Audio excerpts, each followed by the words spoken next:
Знаете, в жизни каждого игрока в DayZ наступает момент, когда все катится к чертям. Но этот сервер под названием Apocalypse PvE Casual пошел еще дальше. Он решил, что мой личный план на сегодня это страдание. За последние 2 часа я выучил надпись «Вы погибли» лучше, чем таблицу умножения, и это не шутка.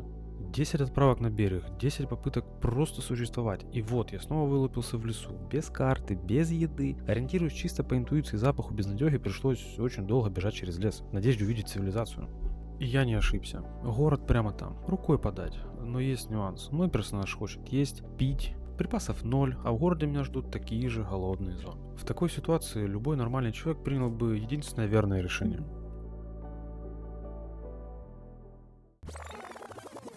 Именно так поступил бы новичок, который окончательно отчаялся найти хотя бы дырявые перчатки в этом аду. Но мы с вами здесь не для того, чтобы красиво летать со скал. Меня зовут Анта, и в серии роликов, а возможно и стримов, мы разберем этот казуальный, спойлер вообще ни разу, сервер на детали. Мы научимся мыть яблоки, шмонать мусорки и выживать даже там, где крысы в холодильнике это праздничный ужин. Погнали! Кстати, а ты помыл свои яблоки? Пиши в комментах, ну а мы начинаем. Спустя несколько месяцев завязки организм снова стал требовать дозу постапокалипсиса. Раньше я обожал PvP замесы в DayZ, но сейчас потянуло на архитектурное умиротворение. Захотелось строить заборы, растить тыквы и просто жить, а не ловить маслины в затылок через 2 минуты после спавна. Старые сервера приелись, так что я зашел на Battlemetrics и выбрал PvE. На первой странице выпал Apocalypse PvE Casual. Приставка Casual вообще не смутила. Чего я не видел в этой игре за 950 часов? Подумал, окей, расслабимся. Господи, как же я ошибался. Стартуем легко и непринужденно. Берег, поюзанный бинт, батончик и фаер. Все, на этом фантазия админов заканчивается. Но начинаются наши страдания. Главный предмет в Days это нож. Без него ты не заточишь копье, не вскроешь тушенку и даже зомби не препарируешь. Казалось, на сервере с припиской Casual ножи должны валяться в каждой будке. Я наивный так и думал. Но реальность решила мне отвесить леща. За 2 часа игры я не нашел ни одного острого предмета. Консервы попадались, но открывать их можно было только силой мысли или праведным гневом. Спустя 2 часа скитаний я наконец-то встретил топор. Но на этом щедрость дома закончилась, и я понял, придется импровизировать. Теперь мусорные баки это твой основной супермаркет. Там можно найти все, от дезинфектора до смысла жизни. Вот собрал я несколько яблок и тыкву, а помыть их нечем. Но в очередном мусорном баке я нашел дезинфицирующий спрей, почистил им тыкву и не сдох от голода. Кстати, по какой-то причине персонажа может стошнить, когда он роется. Наверное, это из-за того, что рот и нос не закрыты какой-то маской или балаклавой, и он чувствует неприятные запахи. Третий раз бью. Слышь, кто-то там рыгает на фоне. Обыскивай все. Иногда в холодильнике вместо колбасы тебя ждет почти Свежая, сочная криса. которую можно разобрать, пожарить и за счет нее прожить лишние 10 минут. Не брезгу заглянуть даже в курятник или в собачью будку, там реально могут быть полезные предметы. В городских супермаркетах теперь можно встретить тележки с барахлом, и их нужно шмонать до последнего. На военках и в обычных строениях можно найти тела, осмотрев которые ты найдешь котелки, мультитулы или любые другие полезные вещи. Кстати, мультитул имеет несколько функций: открывашка, пила, отвертка и нож с плоскогубцами. Короче, заменяет целую бригаду строителей. Если твоя колесница требует дозаправки, самый простой способ найти бенз – это слить его с другого авто. Не переживай, это не нужно делать с машинами других выживших. Достаточно найти старый гюнтер или сарку и слить оттуда в любую емкость, после чего залить в бак своего авто. Блок чисто для красоты. Ты можешь поднять руки, но зомби на это плевать. Они пробивают твою защиту, вешают кровоток и передают привет твоим планам на вечер. Блок здесь это просто способ отъехать красиво. Кстати, зомби более живучие, чем обычно. В местных же полицайках можно встретить бронированных зомби-гренадеров. Он будет преследовать тебя дольше, чем обычные зомби, а еще может кидаться гранатами. На старте встречаться с ними совсем не рекомендую. Тут и так достаточно способов откиснуть. Ползуны. Ты их не видишь, а они уже выбирают, какую ногу тебе откусить. И я понимаю, что в этот момент моему персонажу уже было все равно по сути, но я его в последнее мгновение увидел боковым зрением. Если учесть, что каждый удар по тебе вешает процент зомби-вируса, то ползуны становятся действительно большой опасностью. Трубный ключ или кувалда must have. Забудь про палки. 1-2 точных удара по куполу и зомби отправляется в Вальгалу. Ну или стальная арматурина тоже неплоха, если повезет найти, конечно же. Но напоминаю, здесь найти оружие на старте сложновато. Нашел топор, отлично. Им можно разобрать зомби на запчасти и сделать веревку. Также с них падают и другие биоматериалы, но нас они пока что не интересуют. Если ты думал, что на этом странности закончились, то подержи-ка мое пиво, дружище, сейчас начнутся настоящие приколы. Зомби-скримеры, они же банши. Встречаются на стартовой локации в том числе. В чем суть? Как только ты попадаешь в ее поле зрения, она издает жуткий вопль. Когда я первый раз ее услышал, я играл в наушниках, и у меня даже рука дернулась. Это хорошо видно в этом видео, ссылку на которое я оставлю либо в комментариях, либо в описании под роликом. Не обойдем стороной и фауну, которая немного удивляет на старте, если честно. Выбора у меня особо не было, поэтому пришлось вступать в рукопашный бой с питбулем и овчаркой. Слушай, а приходилось ли тебе драться голыми кулаками с собаками? Обязательно напиши в комментах, я с радостью почитаю. Болезни. Отправиться на берег можно буквально отовсюду. Не помыл помидоры, покусала собака и заразила бешенством, или от зомби словил кляксу, которую не залечить йодом. Все, начинай сначала, если лекарств под боком нет. Спойлер, а в начале их нигде нет.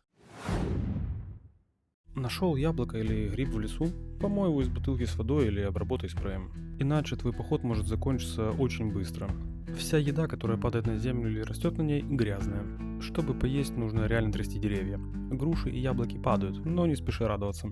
Во-первых, падает 1-2 яблока с каждого 10 или 15 дерева. Во-вторых, их надо обязательно мыть. Ну а в-третьих, они дают мизерную насыщенность.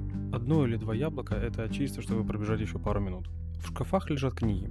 Читаешь и фантастическим образом начинаешь лучше стрелять, рыбачить и охотиться. Механика не новая, но достаточно интересная. Пустые консервы не выбрасывай. В них удобно хранить червей для рыбалки. Кстати, о самой рыбалке. Пока ты не прокачал навык, ты будешь ловить долго и нудно башмаки, водоросли и даже пакеты с мусором, но только не рыбу. Также, если я правильно понимаю, на улов влияет качество удочки и приманки.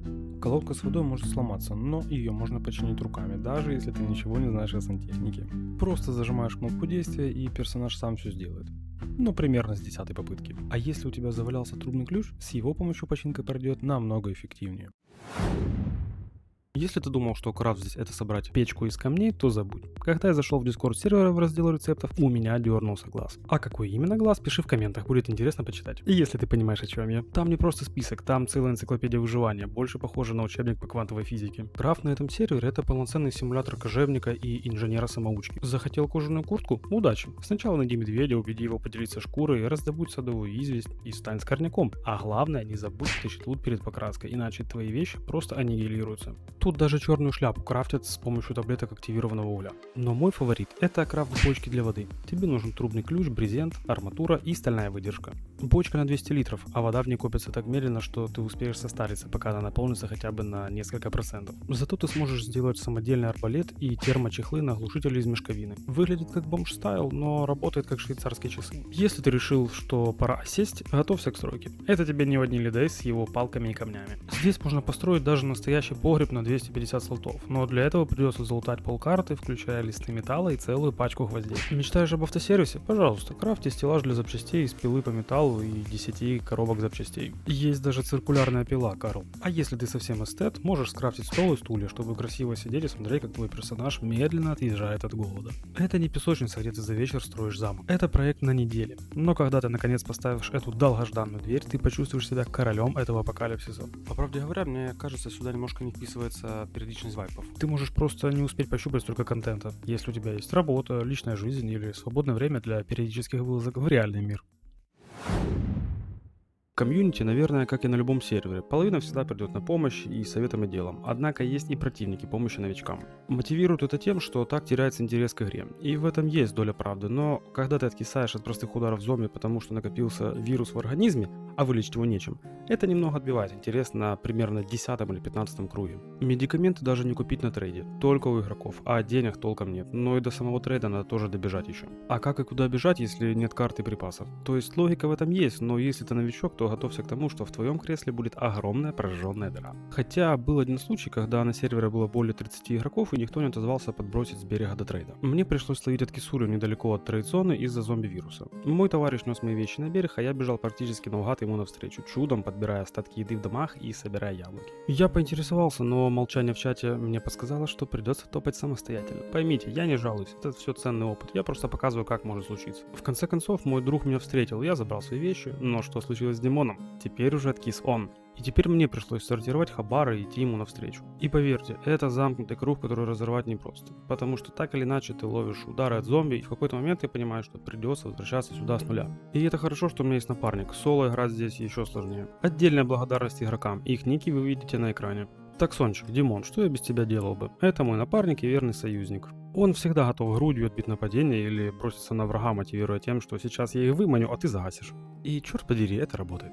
Санчо, это мой сын, который не выдержал местный хардкор и сказал: «Батя, идем на полуванильный PvP сервак», чем немного, кстати, сэкономил мои нервы. А также спасибо его друзьям, которые ждали выход этого видео. Пупуня, тебе спасибо за советы на старте, за то, что хотела подвести до безопасной зоны и за босяцкий подгон в виде черного бумера и огромной кучи лута. Смирнов Саня, ты молодец, приехал ко мне и помог разобраться с тем злочастным вирусом, забрал мои вещи и приехал за мной на берег, поделился водой. Рейн, Рома, тебе спасибо за приятное общение, советы и те 2 пачки патронов, они действительно очень помогли. Фотограф подвез и хотел помочь найти моего сына, который заблудился по пути ко мне и даже дал нам немного еды и воды, чтобы мы не отъехали. Ребята, если вы когда-нибудь увидите это видео, знайте, на вас и на таких как вы держится комьюнити этой игры.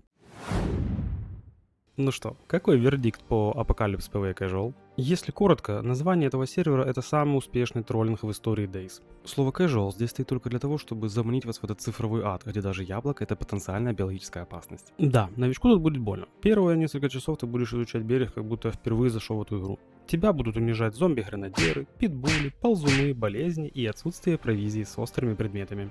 Сервер чертовски сложный для освоения, особенно если ты привык, что еда растет на каждом шагу, а зомби это просто декорация. Но вот в чем магия. Несмотря на все страдания, сервер классный. Тут огромное количество кастомных механик, которых нет на привычных PvE серверах. Тут живое и адекватное комьюнити, а стройка и крафт — это вообще отдельная фишка интересная, которую я не встречал. Здесь каждый шаг — это выбор, а каждая прожитая ночь — это маленькая победа. И несмотря на все трудности, сюда реально хочется возвращаться. Если честно, изначально я был уверен в том, что будет серия видео по данному проекту, но к концу монтажа я начал сомневаться. Мы потеряли черный бумер. Как оказалось, его отправили на штрафстоянку за то, что он был в 100 метрах от военной базы. Кстати, а вот игроку на скриншоте выше не повезло еще больше. Он оставил свое авто у главной дороги. И его авто также отправилось на штрафстоянку. Димон снова отъехал, а мой персонаж на грани. Я согласен, нужно читать правила сервера на будущее. Это хардкор в обертке казуальности. И знаете что? Нам это нравится. Мы, скорее всего, продолжим грызть этот кактус. И так как в скором времени обещают вайп, мы будем ждать его и начинать с нуля. Кстати, да, вайпы здесь каждые 2-3 месяца. Если нам не надо есть умирать каждый день и бегать друг за другом на берег, таская вещи, мы углубимся в другие механики и особенности сервера. Поймем, как тут люди зарабатывают деньги и так далее. С тобой был Тант. Мой яблоки, не зли собак и помни, если ты не видишь ползуна, не факт, что он тебя тоже не видит. Ставь коммент, пиши лайк и подписывайся на канал, чтобы мы вместе изучали этот крутой сервак.